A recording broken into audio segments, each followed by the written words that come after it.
Segment is sponsored by Optum Utah.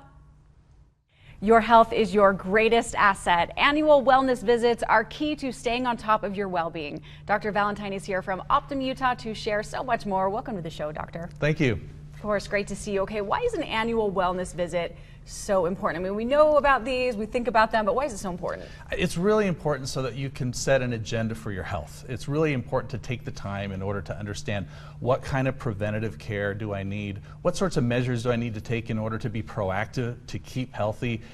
Things like immunizations, vaccinations, things like understanding what your individualized screening needs are, and really understanding how you can best manage any chronic conditions you have. Okay, that makes sense. And we think of vaccinations, I think we think kids and babies, but it's not just for them, right? That's right. Especially for individuals as we get older, we're at risk for complications from certain conditions, pneumonia, from shingles and things like that. And it's important to be able to really assess and understand what are the ones that I specifically need. Maybe if I have another condition like diabetes or asthma, that's going to mean I'm going to be especially vulnerable to certain things, such as COVID. So getting a COVID booster is really important. Sure. Okay. Are there other vaccinations that adults should be up to date on? Well, like I said, in addition to the shingles and the COVID immunizations, really making sure you're getting your annual flu shot.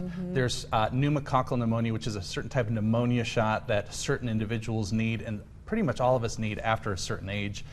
Just making sure that we're up to date on pertussis in order to ensure that we're not getting whooping cough, which, believe it or not, still comes around from time to time. Sure. Okay. Important to have all those done. Now let's talk about the important role that your family health history can play. Sometimes we forget about that. Right. Really, your primary care physician should understand what your history is, because that's going to influence a lot of what your plan is going to be for your health.